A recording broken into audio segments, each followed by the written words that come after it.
All right. So, hello, everyone, and welcome to another expert session number 100. Woohoo! 100. Yes. Woo! All right. So first off, some sponsor recognition here. VTEX, the commerce platform powering global retail experiences, and of course, AirMeet, the platform enabling our global, virtual, and hybrid events. Just a few words about Evolve. Evolve convenes ongoing structured conversations among board level leaders and senior operators across commerce. If you want to know more about us, you're very welcome to reach out to me or Gustavo directly. Now, a short bio of the expert this week. Mihai Barsan is the founder of The Engine, a brand operator with leadership experience across organizations such as Ursus, SAB Miller, and Procter and Gamble. His career has been shaped inside complex, high-volume consumer businesses where attention is scarce, distribution is controlled, and creative output must translate into measurable commercial movement. Mihai operates at the intersection of storytelling, behavioral economics, and brand systems. He understands that visibility is rarely about volume, it's about structural clarity. In a market now saturated with AI generated output, his work focuses lens on producing more content and more on design content architectures that survive repetition and scale without collapsing into noise. My co-host, Vinny O'Brien, will be supporting me to make this conversation more interesting. Mihai, we always start our sessions with a controversial opening question. And the controversial opening question for you is, if AI can generate infinite variations of content, does originality still matter, or has distribution logic permanently replaced creative substance? Okay, so it's not black and white. Both distribution does matter, and because without distribution, you can be the most original and nobody will see you. And it doesn't matter how many infinite variations AI can create. Originality still matters because you don't have a lifetime to go through all the infinite variations to find out what is really good. Um, there are, I don't know how many trillions and of trillions of bacteria in the world, and none of them is identical to the other one. So the number of variations is huge, and life is still very precious and still something which cannot be imitated by any human-made system, except to a level that it can trick us. So, Mhm. I think taking that as a segue to, I don't know if this is a question or reflection, but then how do you stand out? Because stand out and yet like what we are trying to do here with Evolve, I believe is something unique. Uh, you know, it's hard because we're building an international community. Um, and like we do this on a weekly basis, like these sessions. This is just one part of the expression of everything we do. Now we have in-person events and so on and so forth. But I believe we're being able to stand out. But number one, it takes time. It really takes time to build a network, to get word of mouth, to get people to understand what you're doing. This in the B2B space, in the networking space, you need patience and you need to focus on the long term. But in a world where attention, as you said, matters, and for me, it's becoming really hard nowadays to distinguish sometimes if I don't check the comments on YouTube, for example. If you go on YouTube and you see the shorts, what's AI and what's not? What's real? And I'm not sure this is a question, but I'd like you to expand on that thinking of where are we headed, and where does story fits mhm. into this? Well, um, I did prepare some slides, and some of them have movies, and I think it's best to look at stuff rather than Mhm. discuss theory about them. Nice. Go ahead. You see the arrow upwards, so we have the. Yeah, let me see. Select. Ta-da-da. Mm.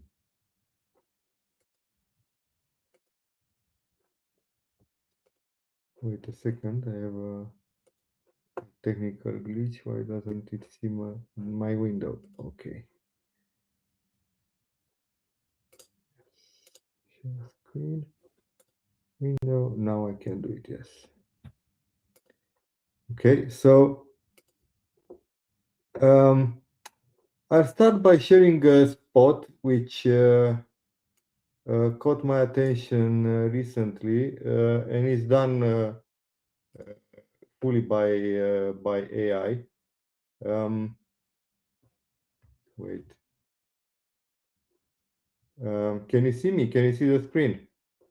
Yeah, we can. Maybe if you want to expand, it's go ahead. You see the Let me thumbs see up. how. Everybody can see the screen. Yeah. Well, if I do that, now I can't see you anymore. But Perfect. let me just run it, and let's discuss it afterwards. Ce face bine? Bine, dar nu prea. Apicultorul meu e trist. I-a scăzut turnover-ul. Poftim? Sună un prieten. Șuinule, tu știi cum se crește turnover-ul? Nu știu ce să creștem, dar noi știm să creștem orice.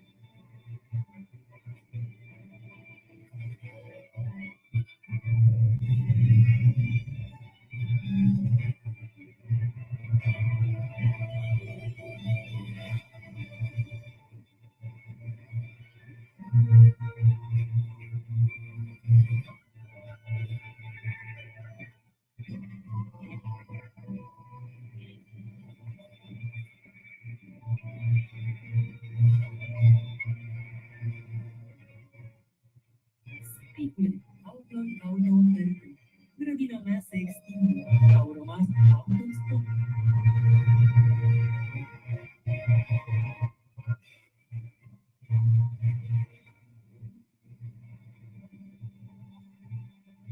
Am găsit soluția, doar că are efecte secundare.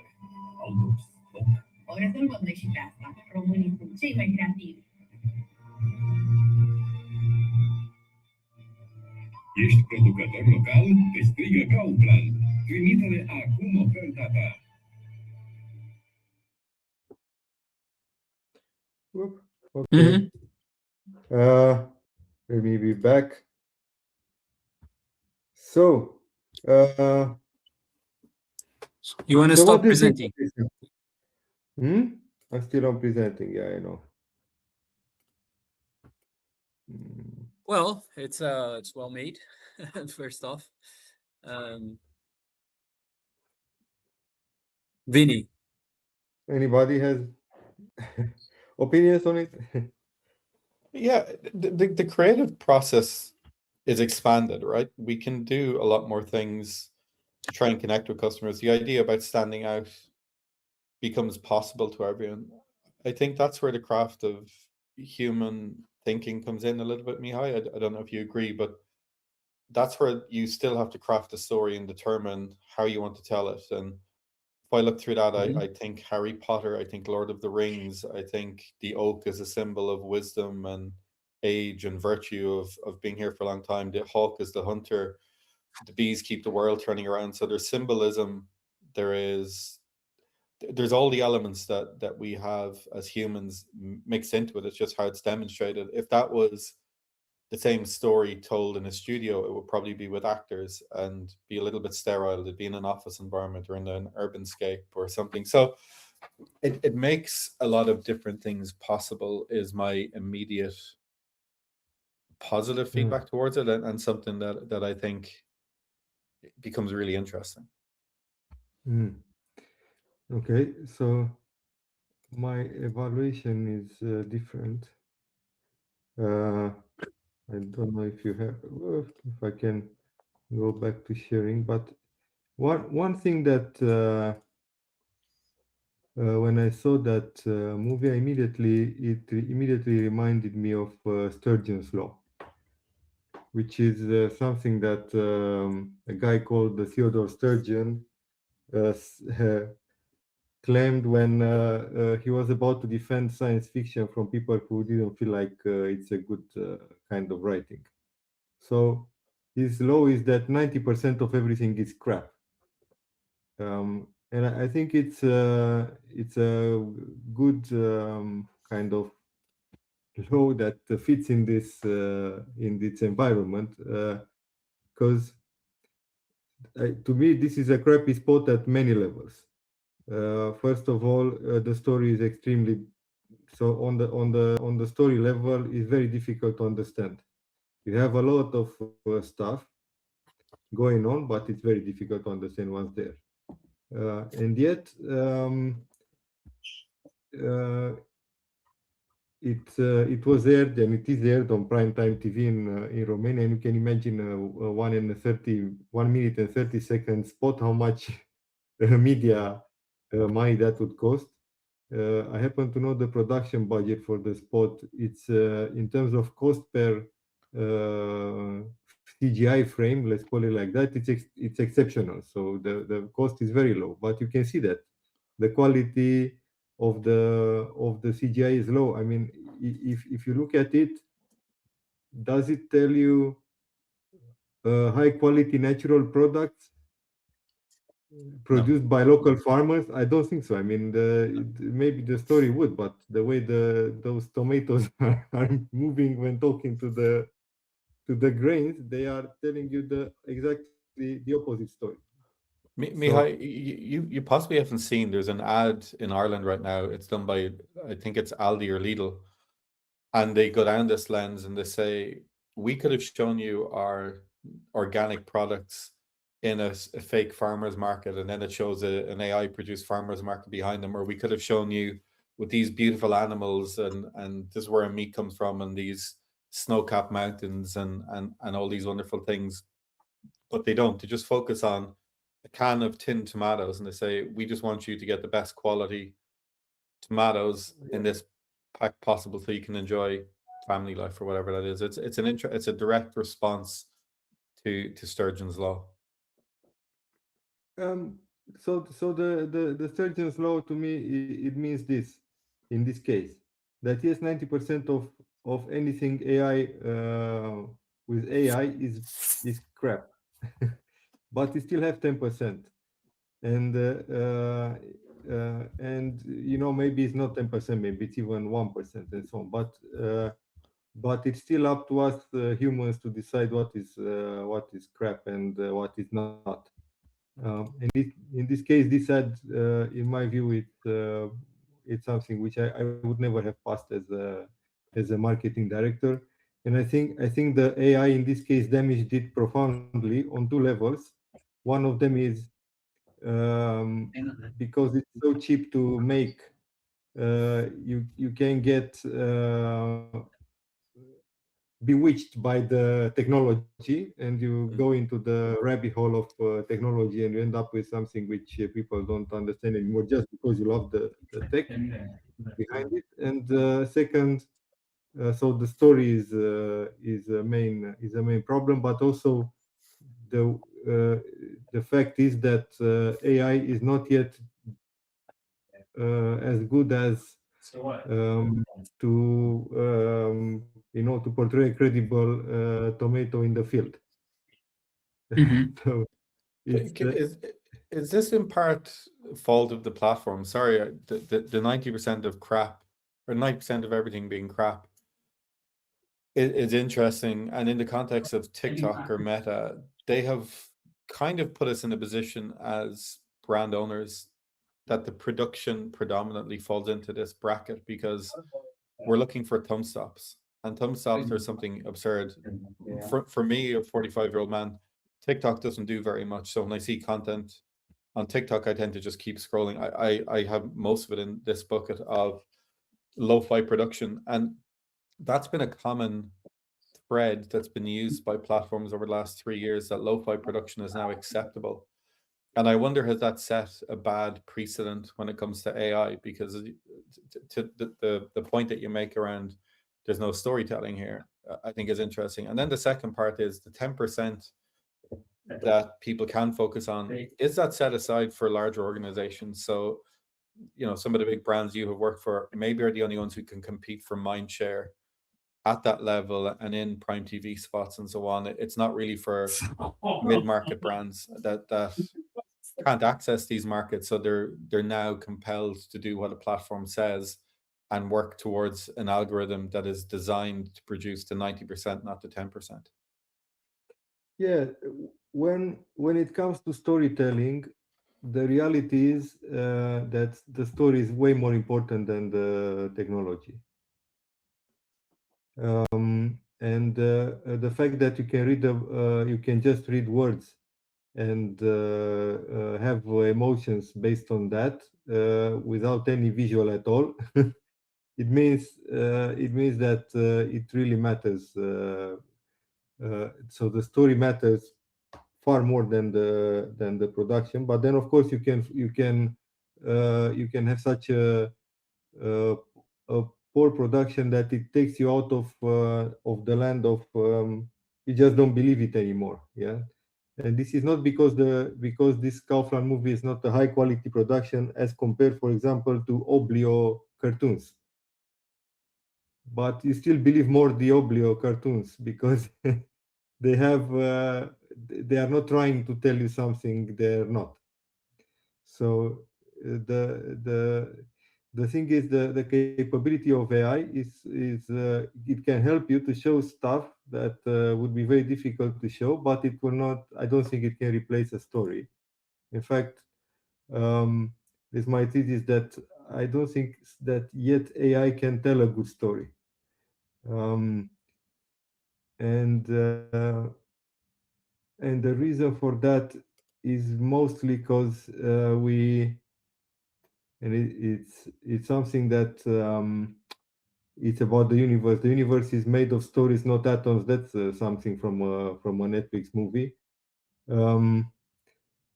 But I really think that's the case, and it's something that was cracked a long time ago.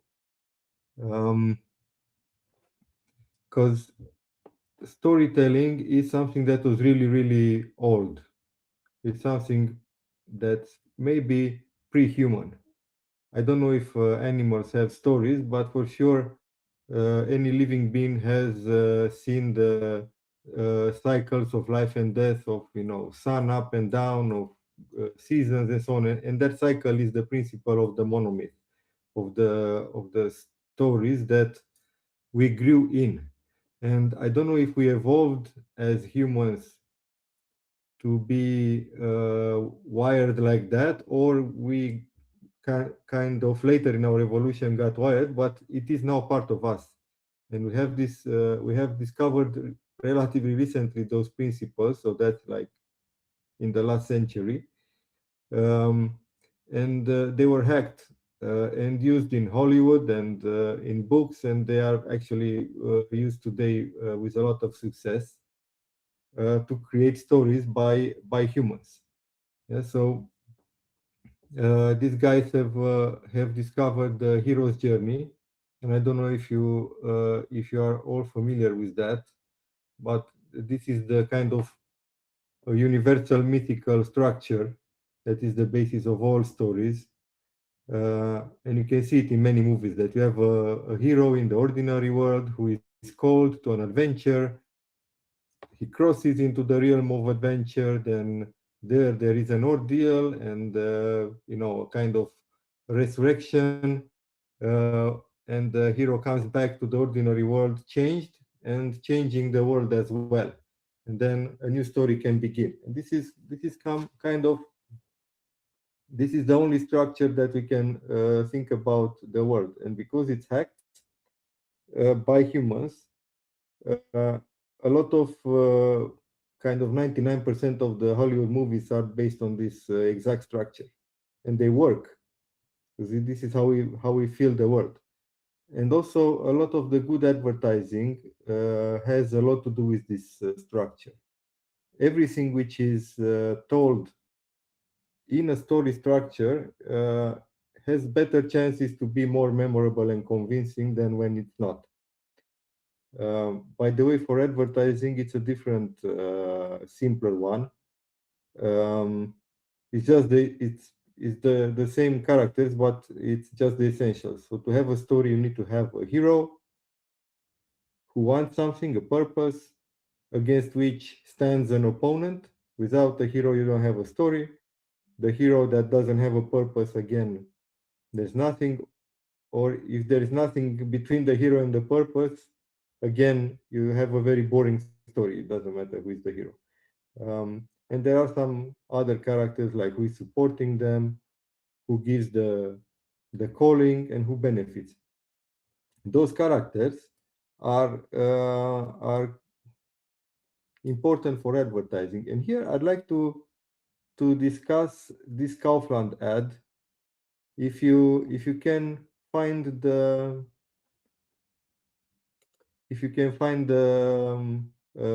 characters in the story.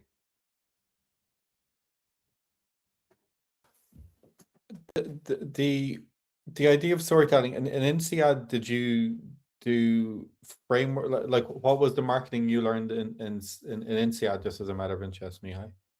Was it the storytelling craft, or was it marketing generally speaking?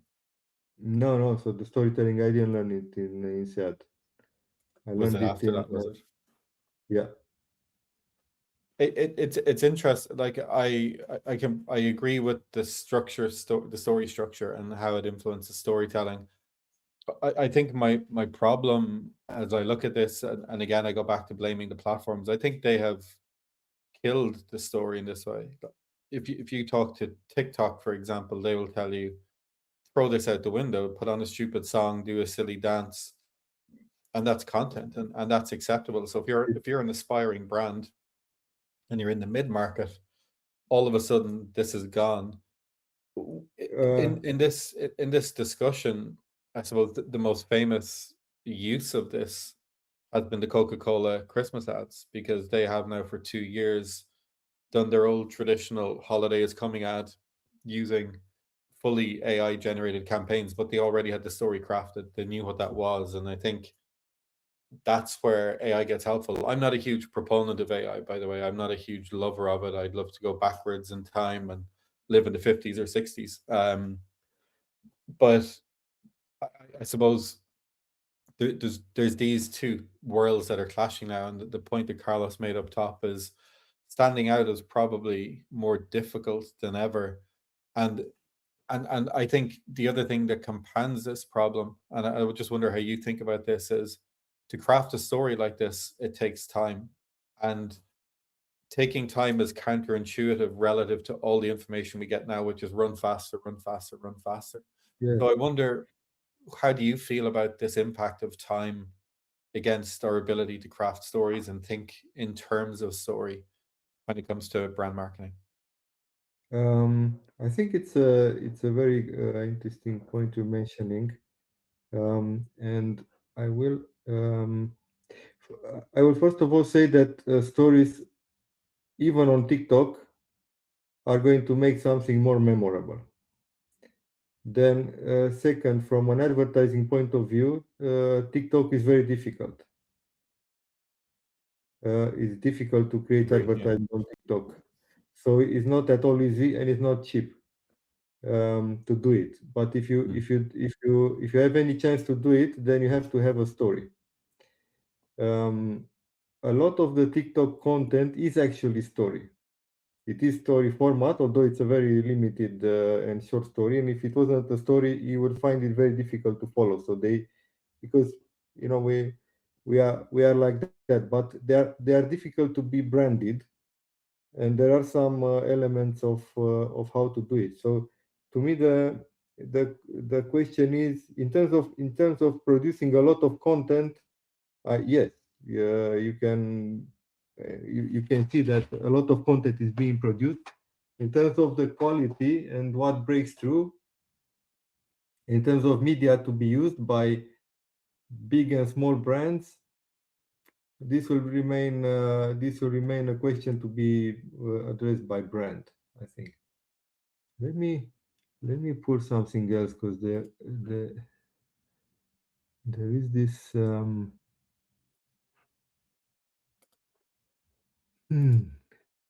there is this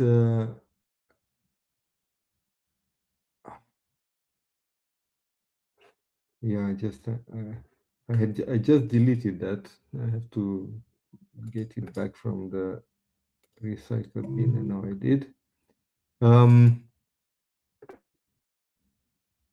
Let me see if that works. Yeah. When we think of advertising, the role of advertising, it's about two possible things. I need to, yeah. One is to sell to people that are looking for the product. Yes, and another thing is to sell to people who are not looking for the product. And so in any market, you have these two types of demand. I showed those pictures at the presentation of James Herman, who had this great structure. So kind of in any market, you have like 5 to 25% current demand. So for example, you'll have 5% of people that, or 25% of people that are currently looking to buy a phone. Or in some markets, you know, how many people are currently looking to buy a beer? Probably very short time that between decision and you know, looking and decision to buy a beer. So the current demand is a small part of the market, and the future demand is a much bigger part of the market. And what this guy discovered is these two kind of segments, they are converted in very different ways. People that are in the market, that are looking, they are interested about what they are looking.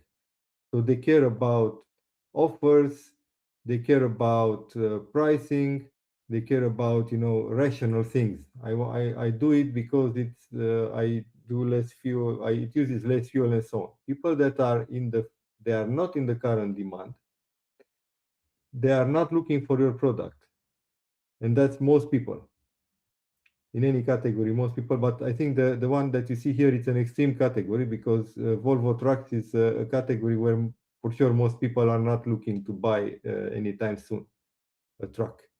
So in order to create future demand, what works is emotion and storytelling. What works for converting current demand is information and rational stuff. And Volvo has been growing for the last 13 years based on that single Van Damme ad and a lot of boring saving fuel and so on ads. But that single Van Damme ad has increased their predisposition of people that are in the market looking to buy a truck, probably by a factor of 2 or 3.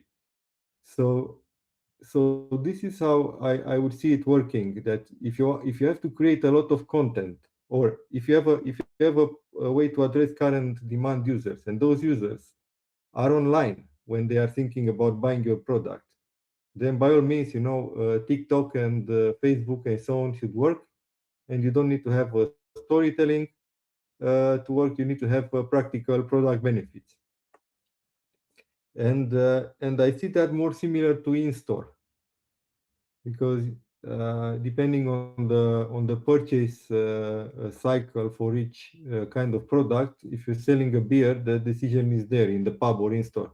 If you're selling a truck, the decision cycle is much longer, and it involves a lot of online searching and looking for offers and so on. It's different. So if online has a role in your decision curve, then for converting current demand, I think by all means it should be there. And I believe most e-commerce should is talking to people that are currently looking for what they're selling. So I think for e-commerce that fits very well. In the same Yeah. time, Sorry, carry on. future demand requires emotion and requires a story to make it memorable. It's not enough to say every drop counts. You have to give a feeling, because you have these people never forget how you made them feel. And maybe one thing with TikTok is that it doesn't make you feel anything. Yeah, it's really interesting because I observe people like Mark Ritson talking about brand and how it should be treated and in this mold of storytelling, and direct to consumer culture, rightly or wrongly, has all been about solving for immediate demand because it's paid advertising, it's social media.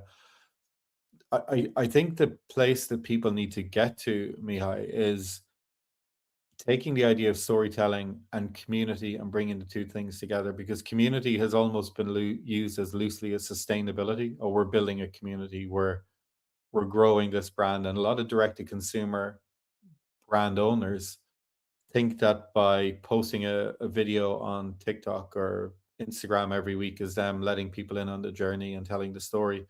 They're not really. I don't think they're not building the story in the way that they think they are, because it's not really a story. It's just information that's passed through every week. And then the other thing that has contributed to that, and it goes back to my idea of time, is that we measure performance to great detail, because e-commerce is now down to accountancy periods, and how successful you are is dependent on your ability to turn spend into revenue in a 30-day period.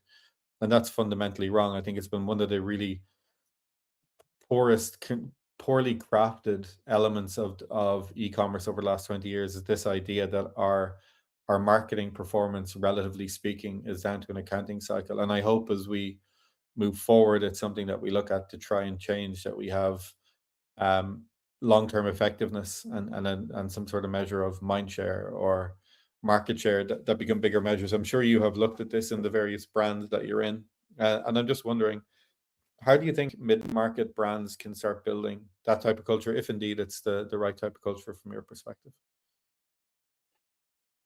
I, I don't know what you consider a mid-market brand, but I think Volvo Trucks would be, for me, a good example of a mid-market brand, Okay. because for a given market, the amount of trucks they can sell is not that big, and their model is, I think, quite good. Is they do focus most of their spending on current demand, on driving current demand, and they are present where it matters to be present. So they have the showrooms, they have the presence online with the rational messages and so on. But from time to time, not it doesn't have to be often, but it has to be really memorable. It's something that people remember after years and years. You do a Jean-Claude Van Damme spot, and this can be an investment that can become a point of difference for many mid-market brands. And actually, AI is a great enabler here. When people think about a campaign, you have production and you have media. And with AI, if you manage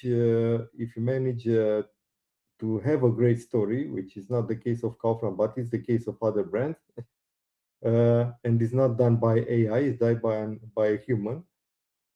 You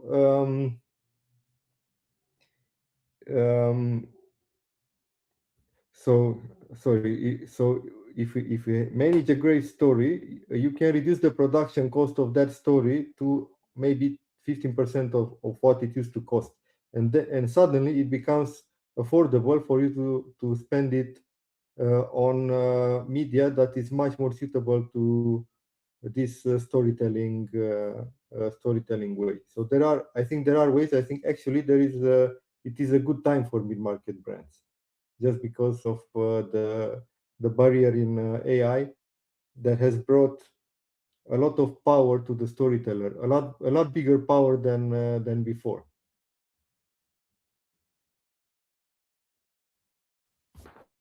Interesting. Brilliant. Carlos, how do you think through this? Well, I think first and foremost, I think quality is subjective, and judging the market. Like Mihai and I think we all have more gray hair here, in this generation, and I turned 40 last year, turning 41 this year. But there's a generation that was born with the iPhones, and now with the internet, and now with AI.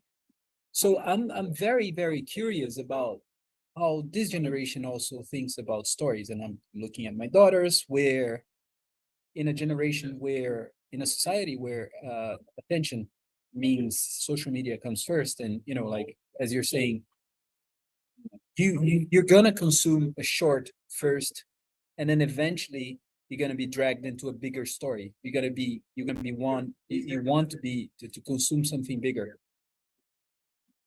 But in a society that values that much attention first, because it's just how things are. I also question how stories they have to be told, and if we're not gonna lose. I don't have an answer. I don't know, but I following everything, following what some creators, some what's going on in media, what's going on when people talk about Netflix and all of that. I think people are consuming content in a different way, and potentially the quality of stories, at least the quality is, again, as we've known, it's also decreasing, and it's a new way of telling stories and content. And I was listening to a podcast with Joe Rogan, and he was interviewing Matt Damon and the other guy that they are always together. And they Ben Affleck, and they were saying like that the way you have to tell stories now, because when you're watching Netflix, you typically have other devices, that are on. So you're watching your Netflix, and you're also going through your phones. So you have to be more noisy, and it's just different, right? Than when you would go to the cinema to watch Taxi Driver, or the Godfather. And I love it. I think those are masterpieces. And so perhaps the basis of stories, like the foundation, as you were showing, I'm a big believer in the Joseph Campbell's methodology and other storytellers. But the question then I have is like, it's like about quality, as we know, and what is quality then. I don't know. I have a lot of questions, and I think testing, So it's a I big thing these days. I was wondering if because the basics of storytelling have been hacked, then and all the content is accessible to language models, are they able to hack storytelling as well? And if you think about it, it should be easier to hack than showing a visual. What I did, I asked them to look at this Kaufland ad, and to look at another ad which maybe I would just like to show it to you, which I consider to be a strong reference of great storytelling for ads, and then to evaluate them with the storytelling structure and so on. You know this ad? Yep, let's do it.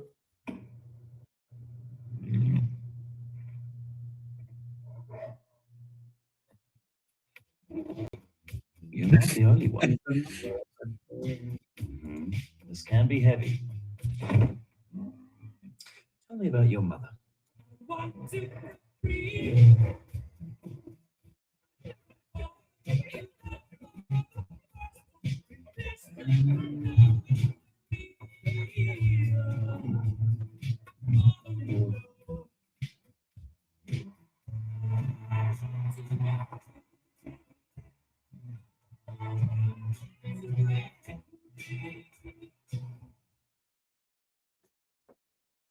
Okay, so so I don't care if the bears are CGI like human made or CGI done with the help of AI. It really doesn't matter. In this case, by the way, I think they are human made, but it doesn't matter because they are acting well, but the story is the one that is really strong. And there are some ways to assess if a brand, because a brand story is different than a normal story. If you can tell a story and not mention the brand, it means it doesn't do the work. It's not doing the work at creating memory associations for the brand. And there are some principles that help to achieve that. First, you can identify with a hero. So, is there a hero? Yes, you have a bear. Does it have some values and powers you can identify with? Yes. Well, he's loyal. Um, he likes to have fun. Yeah. So then you have this idea of attraction and emotional involvement, which is about the purpose of the hero and the opponent. Is that driving? Do you see the adversary of the bear? The adversary, which is trying to lure him from loyalty to Coca-Cola, and the adversary is the taste of Coca-Cola Light or whatever, Coca-Cola Zero. Yeah, he wants to be loyal, but he has a very strong opponent, which is the love for Pepsi, which means the role of the brand is very critical in that story. So without Pepsi, it doesn't work. You don't have a purpose. You don't have a calling for the bear. You don't have a good enemy, and in the end, who is supporting the brand is actually not Pepsi. It's just the she bear, another consumers of Pepsi. But I think all those four questions can help us tell if a story is well branded. And in my mind, this story is really well branded as opposed to Kaufland story, but not just because of the way the story is done, but also because of other branding elements, especially the Pepsi versus Coke cans, the Pepsi music, and of course the Coca-Cola bear, which is being mocked at. By the way, there was a debate if this is not suggesting more Coca-Cola than Pepsi, and I think System One tested this commercial. They tested all the Super Bowl commercials, and this was one of the best for Pepsi branding, not for Coke branding, which I would be surprised if it. But there were some people assuming that it would be. And then I asked Gemini to evaluate them, and my surprise is that Gemini evaluated both those commercials the same, very high story. Kaufland, excellent identification with the hero. Pepsi, a bit less, because it's a bear, not a human. Yeah, emotional involvement. Both of them, they were appraised as highly effective. The same level of effectiveness. They identified well the role of the brands and so on, but their appraisal, the way they assessed them was the same. And to me, this is saying that AI has not yet learned to discern a good story from a bullshit story, because the Kaufland story has all the ingredients.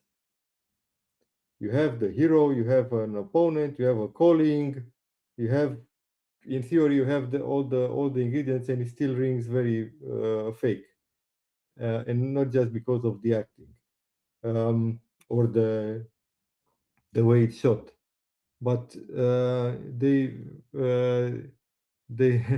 Gemini evaluated them the same. So maybe we should be very careful about asking artificial intelligence to evaluate if our whatever presentation deck is good or if our story is right. It can tell us if we have the right elements, and whatever it can write very credibly. What it writes, it sounds authorial and convincing, but it just can tell bullshit from real stuff. Brilliant. Mihai, we have I believe we always open the floor for the community to interact and to ask sure. questions. I believe we Henrik, if you're there, would be nice. Is your guy likes to challenge also. So not sure, Gustavo, if Henrik wants to. Yeah, go ahead, Henrik. There's man. Buckle in, Mihai, buckle in. Pardon? I said buckle in for Hendrik. I'm buckled in, so now I'm waiting for the hit. Here comes the hardball. So I I listened to this conversation today, and I must be honest when I say I think we are in such an early stage with artificial intelligence that for me this whole discussion is almost like a moot point, in the sense that yes, it will be used in films and movies, but I think from a consumer advertising standpoint, I tell my customers, use AI as a tool to experiment, but it's still very early days. I think the comment that I wanted to make today about, you know, a Kaufland ad that has, you know, talking birds and bees and all kinds of stuff, that was their call. For me, the greatest example of marketing to the consumer is Nike. Nike will not do that because they have guidelines and principles that governs, I think, how they market to the consumer. The point that I'm trying to make is that companies like Kaufland, Nike are in a no-win situation, in the sense that if you don't use AI, then your investors will question, you know, whether you're actually doing your job. And if you do it, then you have people saying, but, you know, this is not such a great idea. So the point that I'm trying to make is that I think storytelling has existed for a reason. I think the one point that Mihai made that I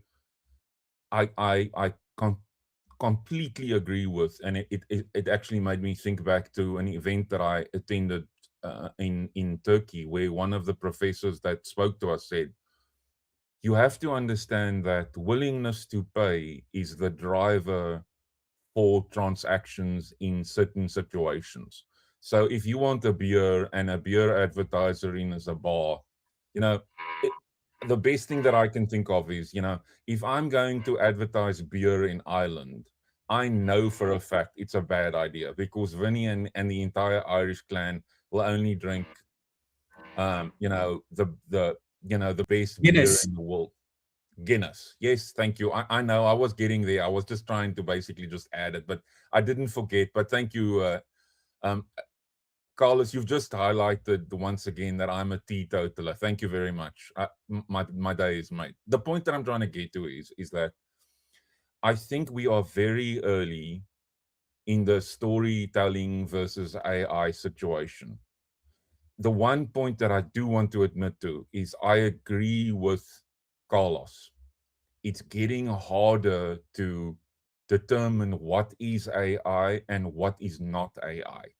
And I believe that platforms like YouTube, TikTok, insert whatever else name, they should be forced. Sorry, I have to jump in here. They're favoring Meta's new rollout says, give us more AI. The platforms are now mandating this shift, and they are layering in the tools to allow not to allow us to do it, but to force us down this path. And this is kind of the fight that we're on. I think that's why a conversation like this is really helpful, because the craft of storytelling is something that has historically been passed down through telling of stories, not telling how to tell a story. And I think that in itself is hard.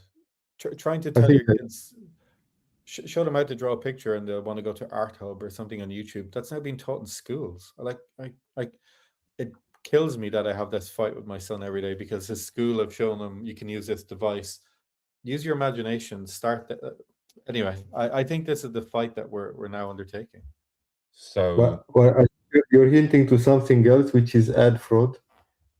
And I do believe that Meta is a big beneficiary of ad fraud, and as long as governments of the world allow them, they would like to have more of that. And as a principle, more content and less human user. I mean, more artificial users on Facebook means more artificial content consumed by artificial users for which they get real money. So yes, I think they would drive it, but I question the effectiveness of that for building brands. So the point that I was going to make before I was very rudely interrupted by my Irish friend was, I know all the platforms want it. What I wanted to say was, please mark it as this is AI generated. And to Mihai's point, I agree. The alignment of incentives for advertisers with these platforms, they benefit from them because, what can you say except my ad has been seen by 20 million people, but it's actually not. It's been seen by like 10 people. So the point is, Vinny, I feel your pain. But this is the challenge, the push and the pull for technology. I'm hoping, and I'll say this out loud, I'm hoping the European Union comes down with ad rules to force these platforms to do certain things about it. Current fines, just on that point, because I looked it up the other day, current fines stand at about 12% of overall ad GMV that takes in Europe.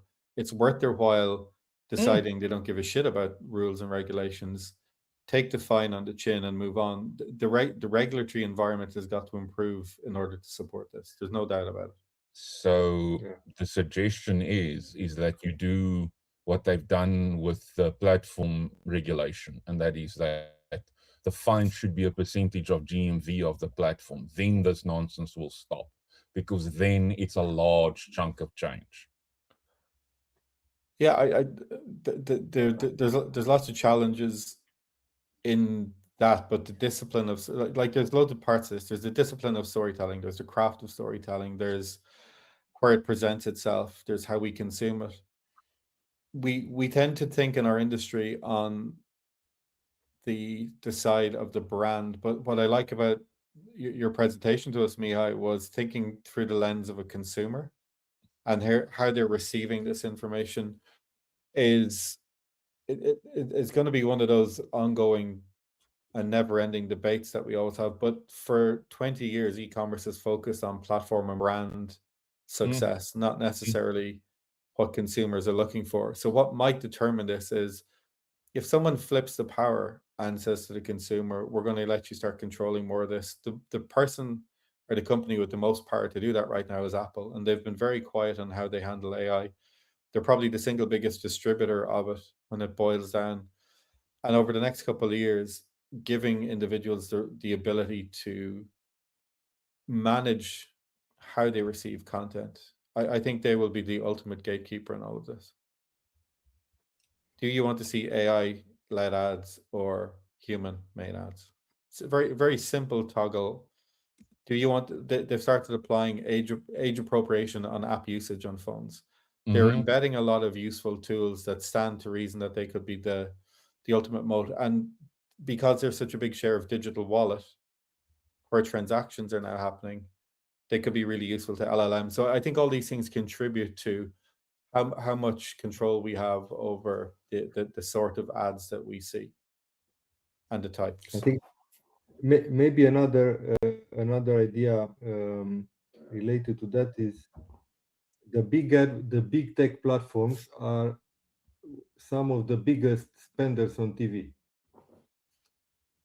By far, yes, they are very, very big spenders on TV. And they everything they sell is entirely online. so they don't sell anything physical. They sell only online. So you could think they should spend everything at the point of purchase, which is in front of the phone or whatever. But they do spend a lot on TV. So even they recognize the idea that you have to have a familiarity and branded memorability, and you have to get to people in real life, not just through their platforms. Not that TV is much more real life, but let's say it's a bigger screen. It looks more real than what's happening on a phone.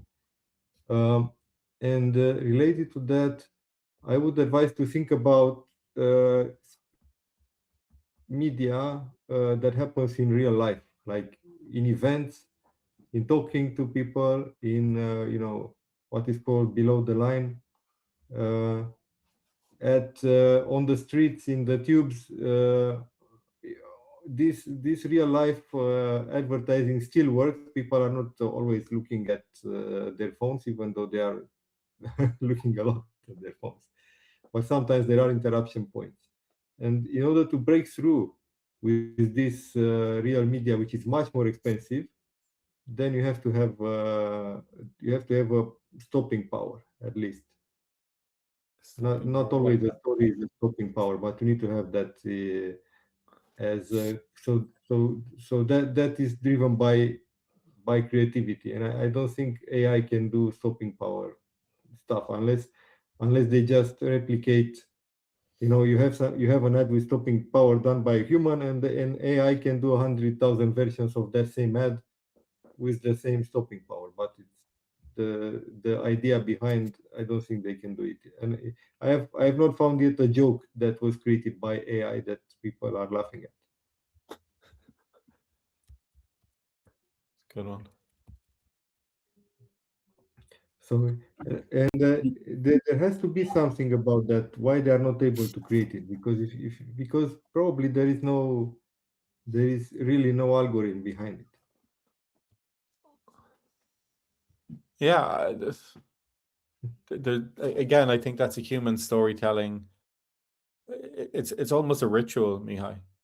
Like hearing a joke from your mom or your dad, and then you hear an age appropriate one, then you hear one that's a little bit more risky, and they're the sort of things that we risk losing the more we're connected. And I know these are some of the topics of the day, but I found it really, really interesting. I'm just conscious of people's time and so on, but I found it really really interesting to go through that kind of debate process, like what's good and what's not, and what's terrible. And yeah, I really enjoyed it. Thanks for putting together the slides as well. I thought it was a really useful frame for what we're trying to do. Amazing. Well, we're reaching an hour and 15 with the networking session. So Mihai, thank you very much for your time. Gustavo, do we have more questions? Maybe you can write it in our chat. If we have, I'm not sure. But otherwise, Mihai, how can other people who are not in the community know more about you? We're gonna make sure we can promote everything there. If you have books and the presentation, if you'd like to share as well, please, would be happy to promote that on YouTube. Hendrik, you will do the final remarks as always, but let's just listen to Mihai first. Well, it was a good debate. Thanks, Vinny, for making me think twice about some things. The flood of content, and the way that people are dividing into smaller and smaller bubbles is something that I haven't touched, and it's not necessarily driven by AI, but it's going to be much more empowered by, and it is already much more empowered by AI, and that's a good point to be reminded of. But I still think fundamentally, the power of creativity is the one that is driving, let's say, at least branded memorability, and this power is, I find it very difficult to hack. Amazing. Thank you. Hendrik, final words about this session? We always have some great final words there. Go ahead. So today for our expert session. We had Mihai, who challenged our thinking about storytelling and the impact that AI will have on it. I think this is the start of a debate that we will have. To my friend Vinny's point, this is going to be one of the big questions that needs an answer in the next 5 years. What I always enjoy about our conversations on a Thursday is that these experts that come in, some of them have slides like Mihai, but they challenge our thinking. And I think this is one of the reasons why, you know, just joining this conversation is always so interesting and helpful. So Mihai, thank you for joining us. Vinny, as always, thank you for being the voice of reason, or your version of it. Carlos, for the record, your background today won again, in the sense that Mihai was talking about, you know, like advertising at the point of purchase, and then we had somebody, you know, cleaning a table, which for me was so ironic. But on that note, thanks, Mihai, for all the effort that you placed into your presentation, and to our next session next week. I look forward to whoever's going to come and speak to us. Sure. Brilliant. Thank you. Thank you all. Thanks very much. Thanks, Hendrik. Thanks, Vinny. Mihai, Thanks, thank guys. you so Have much. a great afternoon. Thanks, everyone. Bye. Yeah, likewise. Thank you. Bye. Ciao.